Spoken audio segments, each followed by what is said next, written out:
Dr. Alan Lindeman, Royal Doc Alan Lindeman. Doc, what's going on, man? How are you? We're doing really well here, Neil. And you? Fantastic. And who is our guest today?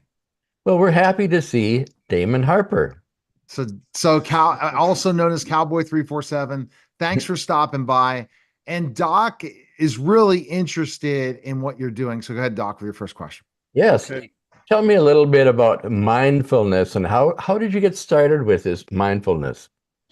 I got started into mindfulness after having a resurrecting moment with entrepreneurship.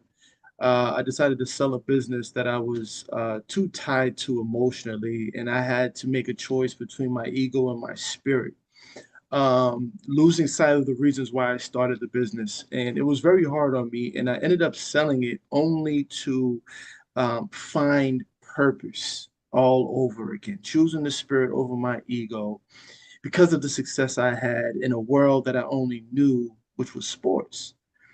And it was a devastating trek mentally. It was in the middle of a pandemic. I was going through a divorce, new business, new purpose. I just had my first son, and from all of that pain, all I could do was just try to train myself how to be present in the mind.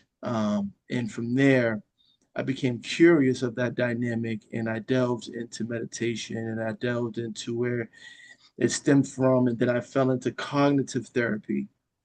When I fell into cognitive therapy, I was in Washington D.C., and I was in a state of uh, starting over, and I said, how am I going to get my awareness out, right, of what I've been through and talking about what I've been through to kind of discover purpose. And I got into radio. And I decided to get into radio because of theater of the mind, because it was a form of therapy. And from there, I started to just share my journey with cognitive therapy. And then I ended up getting certified in it. And then I ended up meeting Neil.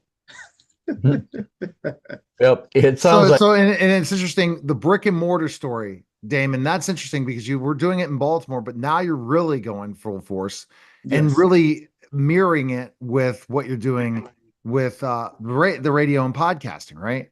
Yes, yes. I'm going full fledged. We had a loss, and I lost one of my in-laws, and it was my wife's father figure, which was her grandfather, and we had to move back up to Massachusetts. We're from Boston, but generally from the familiarity, we didn't want to stay there. We didn't want to replant our roots from where we came from. So we decided to go and travel Massachusetts a little further so that we can stay close to the in-laws. And we discovered Southern Mass. And in Southern Mass, man, I kid you not, being from Boston, I had no clue there was a bad rep from what I heard growing up. But I went beyond professional opinion, and I decided to see for myself. And there was a lot of business gentrification happening in the New Bedford area, the Dartmouth area, the Fairhaven area, and the cliche of white collar work being from the metropolitan side of Boston, of Massachusetts, took the back seat to blue collar work, where you could shake a man or shake a woman's hand and you will get their word. And it caught my attention. And I looked at my wife and I said, I think that we can be a part of a special growing settlement happening here in Southern Mass. So when I when I delved into curiosity, we networked and we ended up finding a mill that was actually being rented out and renovated to host businesses. And man, we met some genius. Let me talk about sweat equity, man. We met a plethora of geniuses that's doing great works in the community. And they loved what we was doing, and they welcomed us in with open arms. And then from there, the relevancy of like mental health in this area, they love it. They love it to the point where I got referred to Brown University in Rhode Island, which isn't too far. And they have a mindfulness center there where I also teach mindfulness in media and Qigong. Okay, good, Doctor. Next question. so. Yes, it's really difficult to get insurances to pay, but you obviously have done that. So, Yes. how did you do that? Well, first, after after getting certified, and luckily, my certification, which I got in DC, it's not generally just for one, it's universal. So I can go anywhere with my certification. And so luckily having that, it made it a lot easier to, get my MPI.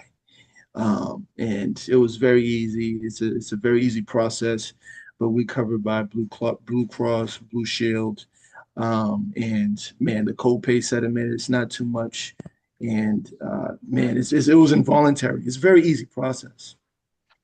Really? And so what does it go under? Blue, The No, like what type of therapy? Like Oh, when you apply for the MPI, it goes no, under. no, meaning like when somebody who wants to utilize their health insurance to hire you to utilize your services. Oh, just counseling. Counseling, got it. Okay. Yeah, just counseling. All right. yeah, and I'm sure that right now a lot of people are interested in mental health and avoiding problems. So I expect that's one of the ways you can get into insurances.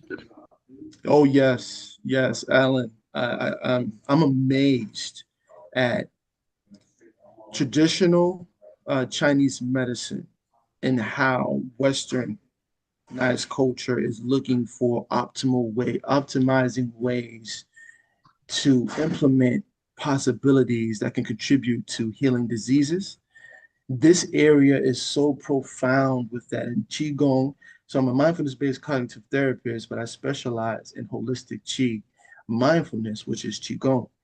And Qigong having to do with our personal Qi, and being in harmony with our universal Qi, we try to harness that energy to remove blockages, to identify areas where there might be a lot of stress, implement stress reduction frameworks, that can, where you can discover possibly where there's areas where cancer could be developed. You can diagnose yourself. You can figure out digestive problems. You can figure out nutrition, nutritional recipes to, put you back in good standing. But I'm amazed at just when I speak my layman, how everybody's so open to it in this area, which tells me that we're on the brink of there being a spiritual revolution happening with the mental health terrain. So now you have a master's degree, is that correct? Yes, I went to LaSalle undergrad. It was a 5-year program to get my master's in business management. But I also went to go get my PhD in MDiv at Gordon Conwell Seminary in When you say Boston. div, you're talking about divinity? Is that it? Yes, Okay. yes, All right. Okay. So yes, sir. ultimately, where do you see like when you're in renovations now, or you already have clients coming to your center in Boston? Yes, And New yes, Bedford, yeah, right. Mhm. yes. Yeah, you can say Boston because it covers the zip code, but we're not too far from the actual metropolitan area. But yes, I do take clients virtually and in person. And at the brick and mortar, I'll be doing hydrotherapy, neurotherapy. We'll have meditation pods. We right now it's a little ugly in here because we're putting like a kind of like with NFL players, what they use to practice on turf, putting a little turf floor so that we can practice qigong in the office. We also I'll be selling some products. I'll be selling the X39 phototherapy stem cell technology. And hopefully, depending on just from how the collaboration goes, I'm looking to get into ozone therapy as well. So we have an ozone therapy pod as well, but I'm working on that. So then all that happening, the studio is called Mindful Pathic. All that happening, I will be continuing my media sediment. So it's Mindful Pathic Media Group. So you actually have a lot of degrees, your PhD in div. That's a big deal.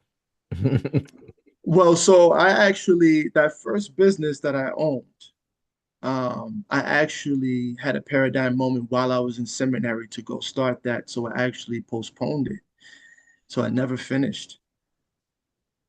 But he has the master's degree for sure. Yes. So, I mean, it seems very interesting where you're going with this. And then that means you're going to expand this into celebrities and podcasting and celebrity interviews, and then also retreats, media mixing with mindfulness is going to be very, very important because everyone is looking to try to get into the media, but they don't have the proper structure that mindfulness based therapy gives. So having the mind, the body to prepare yourself in the media is so important, right? Oh man, it's very important. There's a lot of curiosity with a lot of foreign exchange students at Brown University. And what I've known is that this generation that's coming up, they're very stressed because of com the competitive nature that they have. They are a very, very, very competitive group. As revolutionary as they are, there's a lot of anxiety that they don't understand. And being able to organize that anxiety all because of whatever they might be, uneducated about, right? Because that's what anxiety is. Yeah. I've known that it is a big thing in media because these young men and women from Asia, Hong Kong, from China, from India, there's actually a bunch of exchange students from Germany. And ironic enough, there's a Shaolin temple in Germany that focus on Buddhism, Taoism, and Confucianism. And there's a famous monk online. I'm not sure if you guys are familiar. His name is Master Shi Hing Yi. He's all over the place, and he's huge on mindfulness. And his students actually are the foreign exchange students that's at Brown, and they are familiar with my practices, and they're the ones that actually helped me create a piloted program of qigong because they understood it. So now by that question, which is amazing that you asked that, right? It is, it's amazing how involuntarily it's like it's a necessity. There's like there's so much optimism for it right now. It's amazing. But yes, All right. Okay. it's a Best place necessity. people can find information on you. Where can they go? Oh, they can go to cowboy347.com. You also can go find me online. My my instructor name is Neil Zai Dao Chung, which is cowboy argument for negativity. You can find me on Instagram at Neil Zai. You can find me at Neil Zai Dao Chung on YouTube. And I have my own podcast, which is Mindfulness Chi Talk, which is on Spotify, Apple, and iHeartRadio.